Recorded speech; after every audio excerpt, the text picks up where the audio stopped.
Are you ready? Yeah, sure. Okay, great. One, two, and three. Hi, welcome to the National Critics' Choice Online News, the Stienberg Review, and we have a very special guest who is not only a senior pastor of one of the biggest church in the Philippines, but also an author for the legal principle. I have right here, right now, the found. Robin, Yes. Robin, you're garbled. I mean, you're coming in garbled. It's choppy. I don't know what's wrong. Is that right? It may be our signal from this end. Okay, just give me a moment. Just give me a moment. Could be.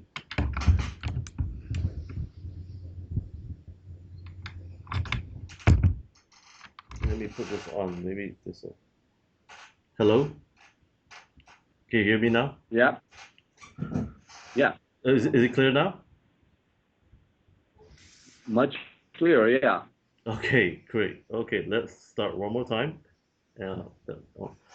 Hi, welcome to the National Quick Strike Online News. I'm Robin Steinberg, and the uh, the guest that we have today right now is none other than Reverend. Robin, it's not. Robin, excuse me. It's not working. I don't know why it's not working. It's you're still garbled. Okay, It could very well be our internet. okay. Let me speak slowly then. We will try this one more time, and we will start slowly. Okay. Hi, welcome to the National Critics' Choice Online News, and this is the Steinbeck Review. We have a special guest today, and he's none other than Reverend Joy Bonifacio. He is the director for Asia in Every Nation Ministries, and he's also the senior pastor of one of the biggest churches in Manila, which is known as. Robin, Yes. excuse me. It's still choppy. I think we've got a technical issue. It may very well be that our internet is not as fast as it should be.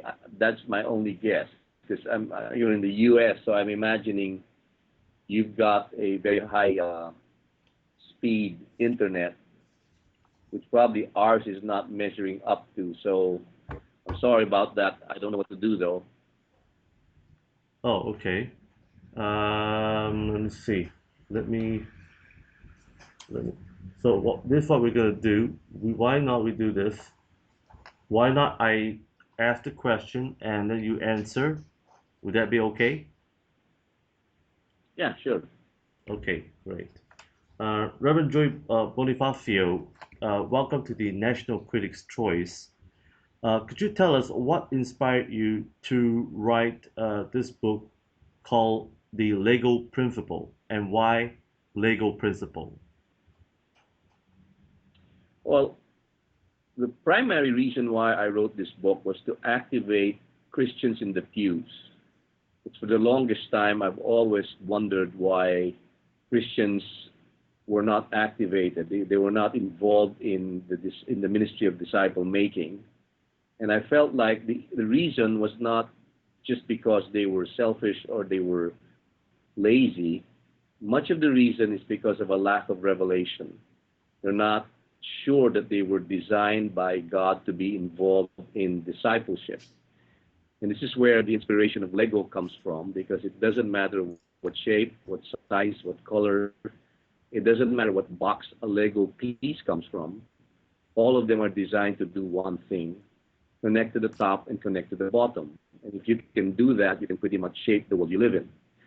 And so, in a very similar way, I believe that Christians are designed by God to connect to the top with God and connect to the bottom with others. And if Christians would do that, they would be involved in reaching out to people. And for as long as the pews are not mobilized, Christianity will not move forward. Because by God's design, it was not about a handful of ministers that were doing ministry. It was all about God's people, everyday, regular, ordinary people getting involved with the gospel. That's pretty much the reason why I wrote the book. And hopefully, as people read it, it will activate them. It will make them realize, wait a minute, I can do this. I want to do this. I was designed to do this. So that is it. And Reverend Joy Bonifacio, one of the questions that I have for you and for my readers, and that is, how do you manage to manage membership?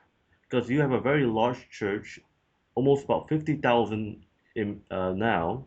Correct me if I'm wrong. And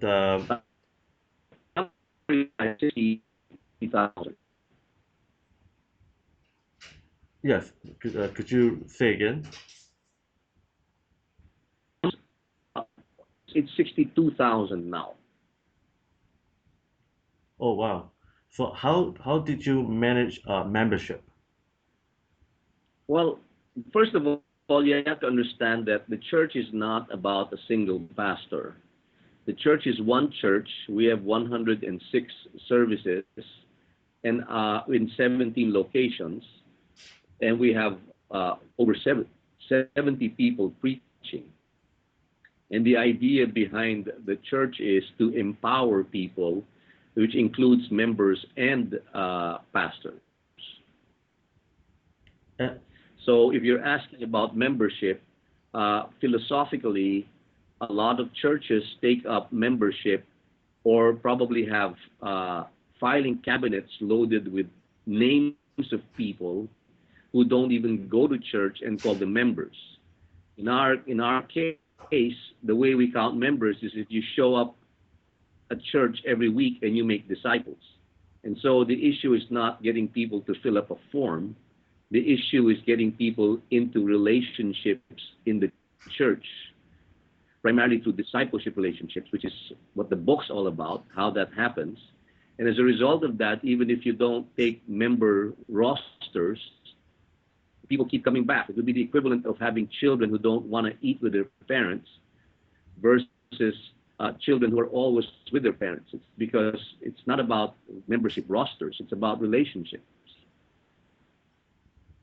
so if it's not about membership, then how do you manage the integrity of the people in the church? Because you have all kinds of people coming to church, and some may even create problems in the church. So how do you manage that?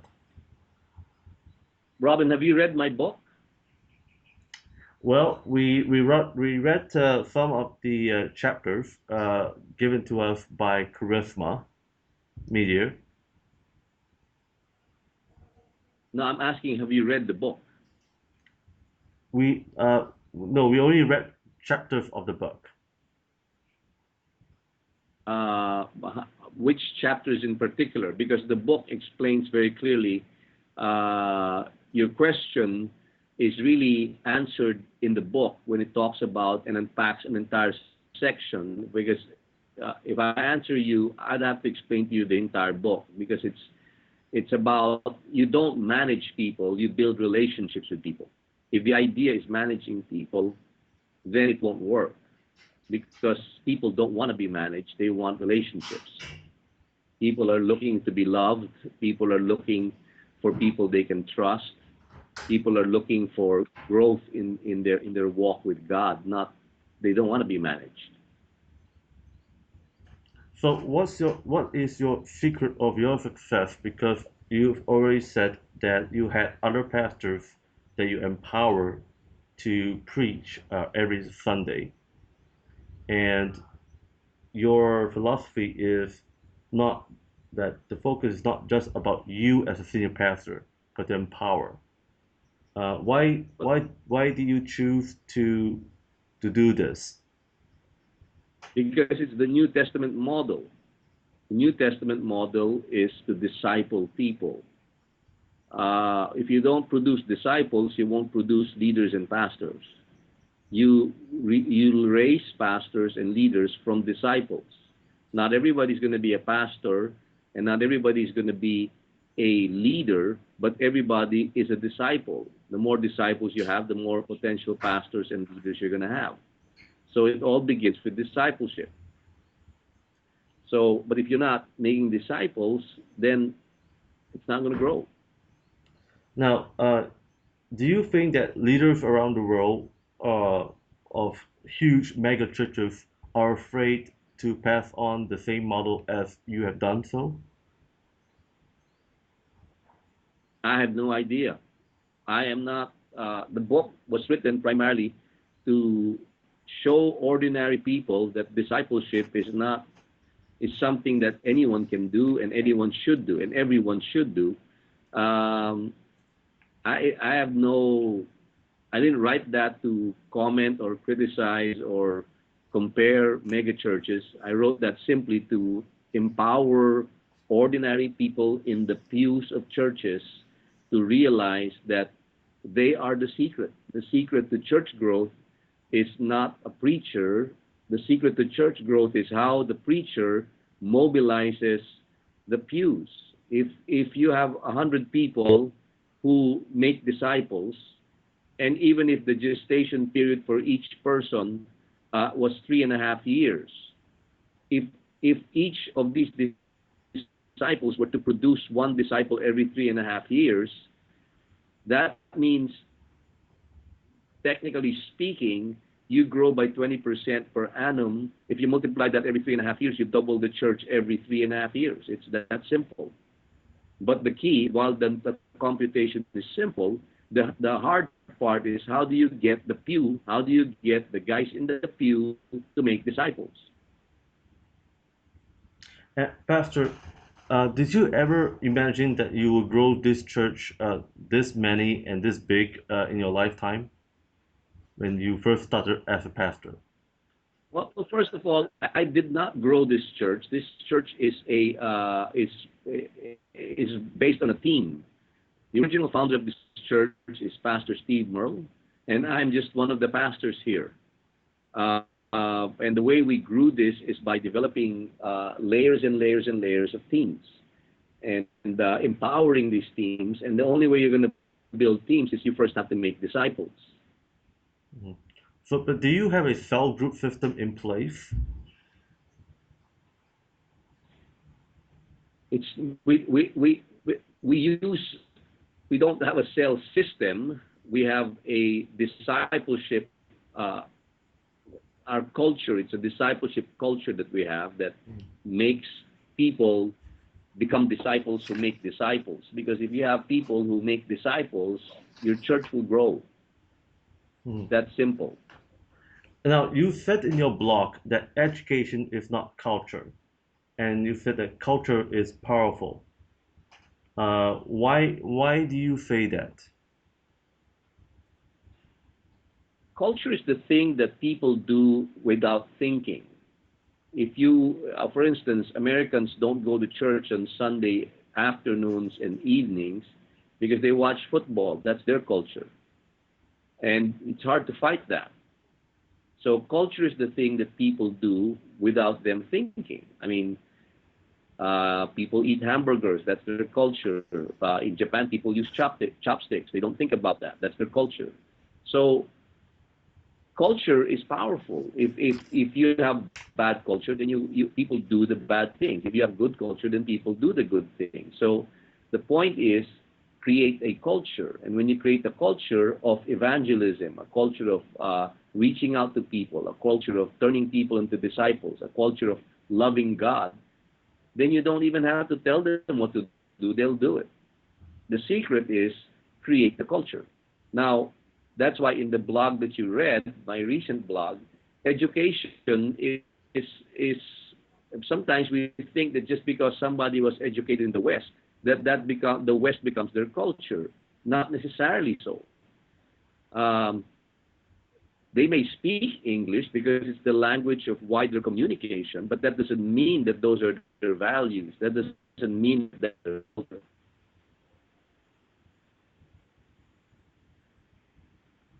Sorry, I missed that last point.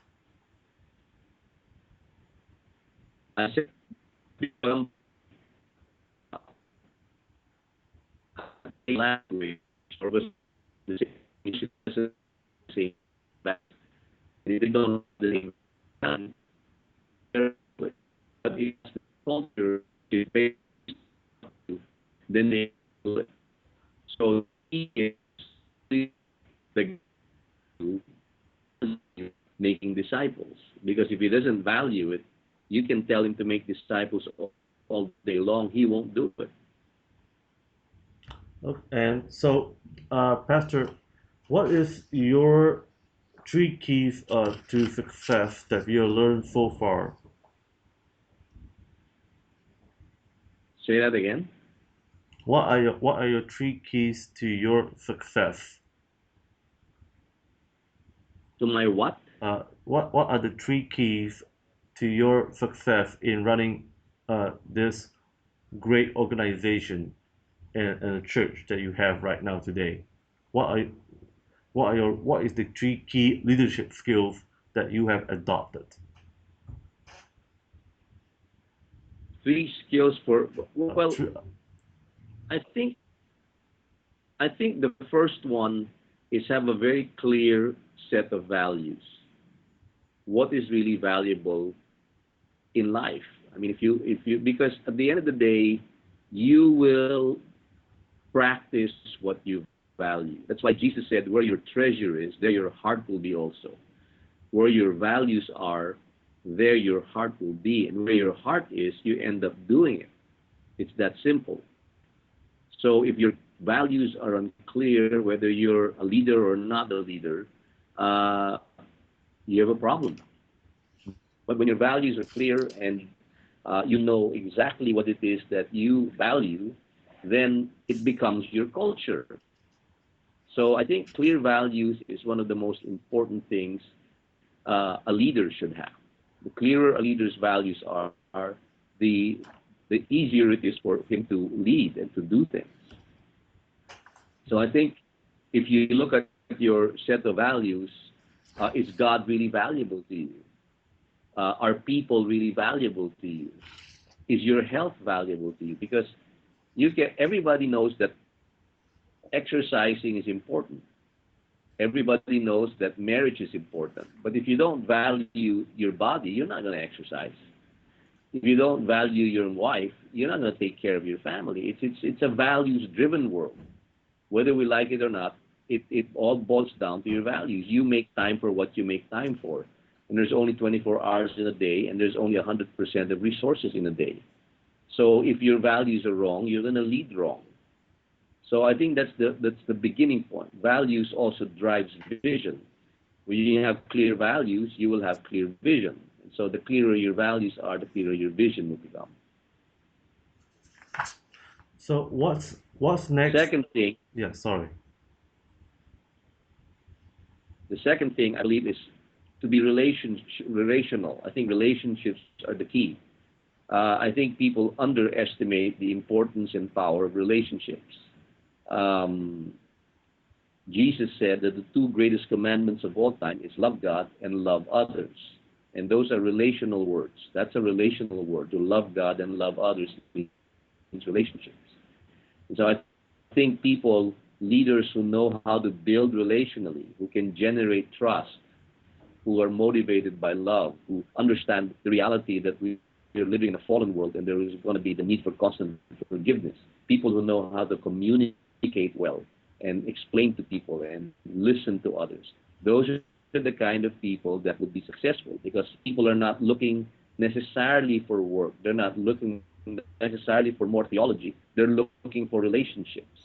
And so leaders who know how to build with relationships are the next generation leaders that will grow and succeed. And I guess the final thing that really helps as far as leadership is concerned is really managing managing transitions, the ability to help because times change. And for instance, there was no Skype before, and and if you're still using long distance phones and rotary phones, no one's going to follow you because you didn't transition to the new way that things are done. So there are transitions. I am turning 50, 60s here, and I've got to transition. I've got to. So those are the probably in this current season of my life as a leader, and this may not be the same ones probably 10 years ago. But in this current season of my life, those are the top three reasons. Those are the top three things that I work on: is clarifying my values, making sure that they are clear, crystal clear to me and to the people I'm leading. Secondly, I think it's important that I build relationally, and lastly, I've got to make sure that I manage transitions well, that they're not done haphazardly, that they're not done in a rush, that they're done and executed in a way that is a blessing to others. What kind of strategies are you going to adopt in the next uh, new transition that you set? What's next for you? Are you talking about me personally? Or are you talking about the church? About yourself personally as well as the church. What's next? Well, the church is a very big church, and there are a variety of strategies that are being effected in different parts of the church, which would be too long to discuss here. As far as my personal life is concerned, I think a lot of the strategies I do is really it revolves around learning to build a relationship with God and learning to build a relationship with others. I think that's the key. I think if you focus on those two, uh, the rest will happen. And if you make everything else happen, but you miss out on those two, I think at some point what you have will not happen. Thank you for your kind advice. And let's move on just to a few more questions. And that is, right now we'll move on to what's happening in Philippines. Do you think Christianity in Philippines is changing? Is it evolving today? You mean the Philippines? Yes. Is it changing? And What do you mean by changing? the trends in the Philippines, what's happening right now for Christians in the Philippines? Philippines is doing extremely well. I mean, in terms of Christianity, in terms of growth, and again, if you ask why, the underlying reason is because of discipleship. As long as that culture permeates the church, regardless of what country it is, that country will transform because that's how Jesus designed it. And that's why he said, go and make disciples of all nations, baptizing them in the name of the Father, Son, and the Holy Spirit, and teaching them to obey everything I've commanded you. It is, at the end of the day, the business of the church. And for as long as the church, the body of Christ, regardless of what nation it is working on discipleship, turning people into followers of God, people who have a relationship with God, and as a result of that, go out and make disciples of others, the church will continue to thrive and grow. It's the reason why it is not is because too many churches are doing too many things and not doing the one thing they should be doing. Well, thank you, Pastor Joey, for your sharing and for your insights with the National Critics' Choice online news. And we hope that you will be writing a new book, I suppose. Sure. I mean, I would love to. I'm actually thinking of writing two books. One is a novel. The other one is really a book about what it's like when things don't turn out the way you expect them to do, and where is God in that. So those are the two things I have in mind right now. And thank you, Robin, for taking the time to interview me. And now, Robin, is this going to be broadcast as a Skype, or is it going to be typed out as a blog? What is this? No, it's going to be broadcast. In your blog? It'll be broadcast on our television, online television. On your what? It's on our online TV. I Yes, on our online sure. TV. So it will be edited and then it will be broadcast. Uh, Sorry, my can you hear me?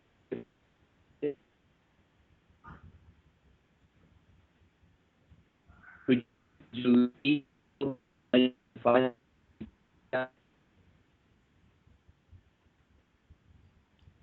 Can you hear me? Yes, I can. Yeah. Let me repeat again. It will be broadcast on our online TV. I see. Yes, it's only for online, Okay. and so So, but you're still editing it. yes, I will be editing it, and we will release it tomorrow. All right. Yes. And Uh, your online TV is about authors. yeah, it's about authors. It's about personalities. It's about well personalities such as people with unique hobbies, unique skills, um, politicians, business. So it's a holistic. The National Critics' Choice is very holistic. We educate our customers and our viewers about what's going on out there and to understand what is going on so that they can make very discerning choices on what life is all about for them. Well, thank you for interviewing me and featuring the book. But all along, I thought the interview was from a church. Ah, I didn't no, no, realize it's. no, no. We are a secular online TV, but we have Christians, we have rabbis, we have religious leaders as well who come to our show and talk about different perspectives. All right, Robin. Thank you. You're welcome, Pastor. Bye.